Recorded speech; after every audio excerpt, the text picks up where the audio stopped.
پیش ہے شہرنامہ آواز. آپ کی میزبان سمینہ خان آج 18 ستمبر کی چنندہ خبریں لے کر حاضر ہیں. ملک میں کورونا کے 96,424 نئے کیسز، ہلاک شدگان کی تعداد 84,000 سے متجاوز. نئی دہلی، جمعرات کو ملک میں کورونا وائرس کے کیسز میں سب سے زیادہ اور ریکارڈ اضافے کے بعد گزشتہ 24 گھنٹوں کے دوران ایک بار پھر 96,424 نئے کیسز رپورٹ ہوئے ہیں، جس سے کورونا متاثرین کی تعداد 52 لاکھ سے متجاوز ہو چکی ہے، جبکہ اس عرصے کے دوران ریکارڈ 87,472 افراد کی شفایابی سے صحت یاب مریضوں کی تعداد بڑھ کر 41 لاکھ سے زیادہ ہو گئی ہے.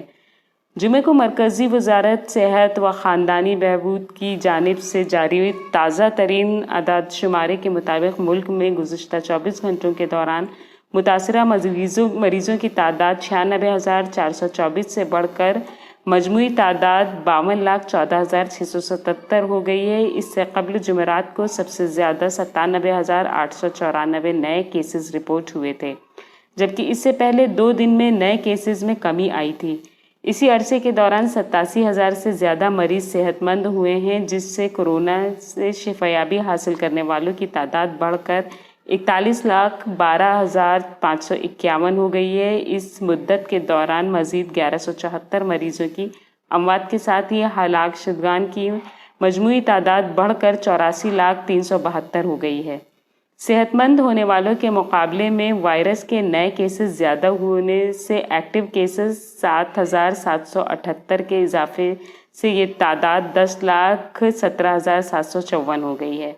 ملک میں ایکٹیو کیسز کی شرح 19.52%، شفایابی کی شرح 78.86% اور اموات کی شرح 1.62% ہے. کورونا وائرس کہاں سے آیا؟ سائنسدانوں نے کس حد تک یہ معلوم کیا ہے کہ اس کی وجہ کیا ہے؟ آئیے سنتے ہیں ایک تحقیق رپورٹ. دنیا بھر میں یہ خیال ہوا میں تیر رہا ہے کہ آخر کورونا جیسا وبائی مرض آیا کہاں سے، یا یہ کس کی حرکت ہے؟ کورونا وائرس کہاں سے آیا؟ سائنسدانوں نے ممکنہ جواب معلوم کر لیا ہے. کورونا وائرس کی وبا کو اب 9 ماہ سے زیادہ ہو چکے ہیں، مگر سائنسدان تاحال یہ جاننے کی کوشش کر رہے ہیں کہ کس طرح یہ جانوروں سے انسانوں میں منتقل ہوا. اب ایک تحقیقی ٹیم نے بظاہر اس کا جواب تلاش کر لیا ہے.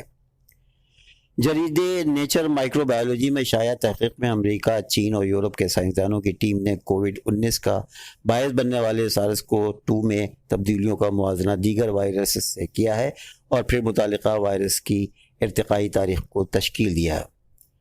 انہوں نے دریافت کیا کہ کووڈ-19 کی وبا کا باعث بننے والے وائرس چمگادڑوں میں پایا جاتا ہے.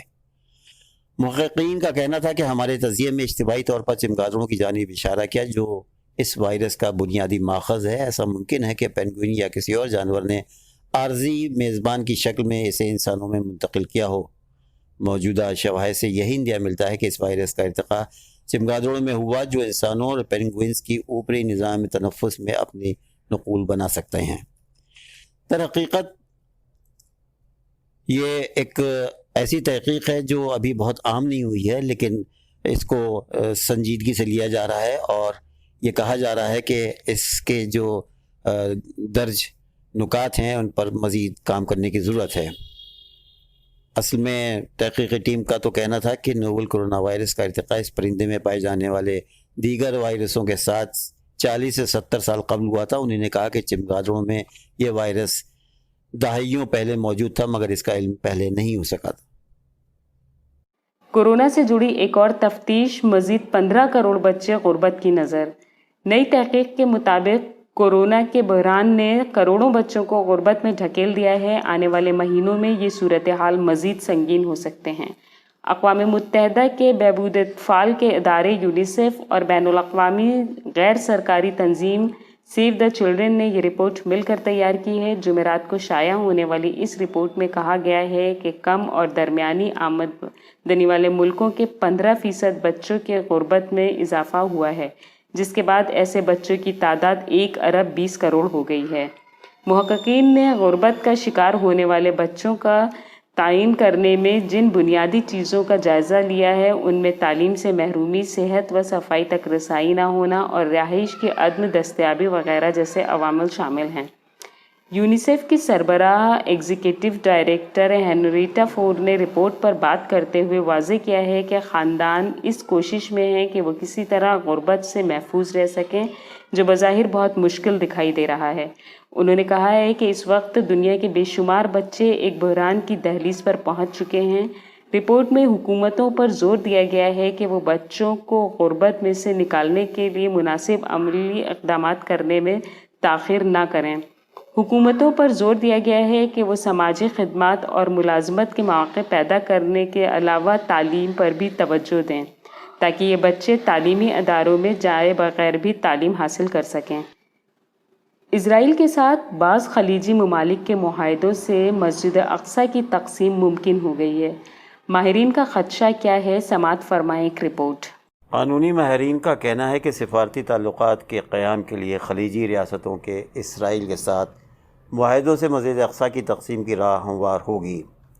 خلیجی خبر رساں ادارے کے مطابق ٹیریسٹریل یروشلم TG نام کے NGO کی خصوصی رپورٹ میں اس بات کا امکان ظاہر کیا گیا ہے کہ اسرائیل کے ساتھ متحدہ عرب امارات اور بحرین کے سفارتی تعلقات قائم کرنے کے معاہدوں میں استعمال کی گئی زبان سے مسجد اقصی کے احاطے پر مسلمانوں کا مکمل اختیار ختم ہونے کی راہ نکلتی ہے۔